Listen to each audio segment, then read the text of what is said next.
Қазіргі біз түсіретін видео мынандай латкамен қалай ілгек тігу керек екен, кәдімгідей машинкамен қалай тігу керек екен, соны түсіреміз.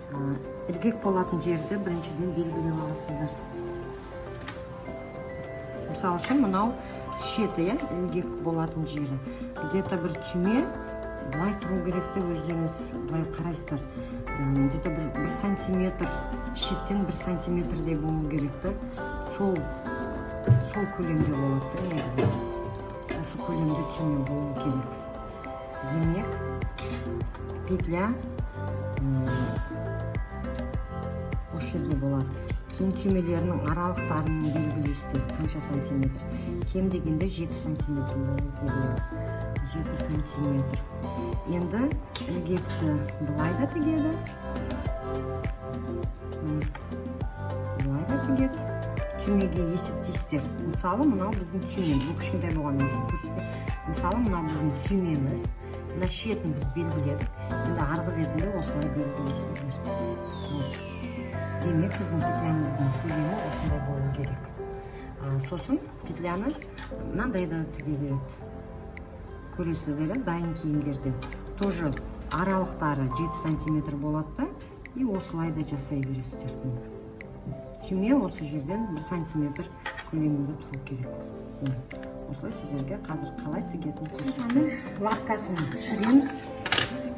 Өзінің лапкасы мына стрелка тұратын жерінде лапкасын қоямыз. Кейіннен мына несін 1 деген цифраға қоямыз. Мына полуавтомат.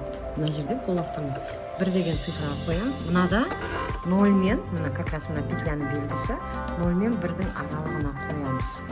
0-ға қойсаңыздар, ине бір жерде тұрып қалады, бір жерде тіге беретін болады.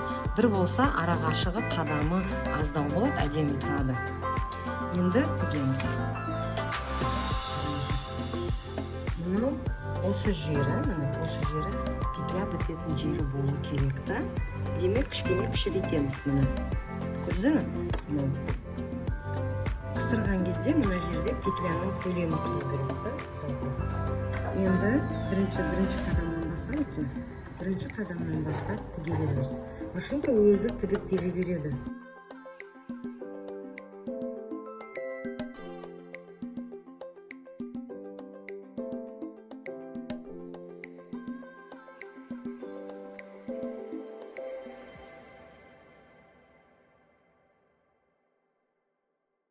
Екінші қадамға қоямыз мұны.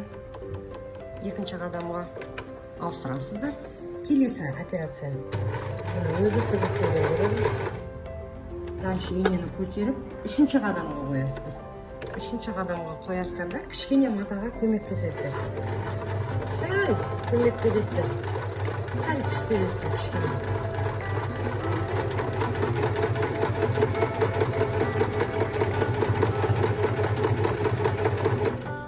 Енді 4-ші қадамға қайтып келіп, міне.